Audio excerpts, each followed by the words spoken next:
17 வயசுல கல்யாணம் பண்ணாங்க. 21 வயசுல குழந்தை பிறந்து டைவர்ஸ் ஆகி எல்லாம் முடிஞ்சு 22வது வயசுங்க போதெல்லாம் வேலைக்கு போக ஆரம்பிச்சேன். இப்ப வயசு 35. 30 நாள் பேர் வச்சுட்டு அம்மா வீட்டுல விடுவாங்க. அப்படி விட்டுட்டு போனவர் தான் அதுக்கப்புறம் வரவே இல்ல. இடையில பார்லர் வச்சுட்டேன். ஒய்ஃபை கூட்டிட்டு வரேன்னு சொல்லி கூட்டு வருவாங்க. கூட்டு வரேன்னு சொல்லிட்டு வெளியில இருக்கிற போர்டு நம்பர் வச்சு கால் பண்ணி பேசுவாங்க.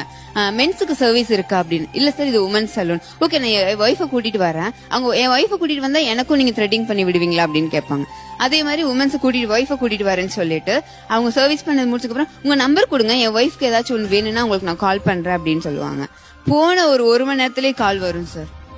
கால் வந்துட்டு, மேம் இதான் என் நம்பர், நீங்க சேவ் பண்ணிக்கோங்க அப்படின்ட்டு. ரொம்ப அவசரமா நம்ம ஆபீஸ்க்கு போயிட்டு இருக்கப்போ யாரோ ஒருத்தங்க ஓடி போய் பஸ் ஏறுவாங்க. ஒரு பெண்ணு நைட் 8 மணிக்கு மேல வேலை பார்த்துருக்க பெண்ணை பார்ப்போம். எங்கேயாவது கடையிலயோ எங்கேயோ பார்த்தோம் அப்படின்னா, சார் ஒரே ஒரு கிரெடிட் கார்டு வாங்கிக்கோங்க சார், இதை வாங்கிட்டோன்னா இன்சென்டிவ் கிடைக்கும்.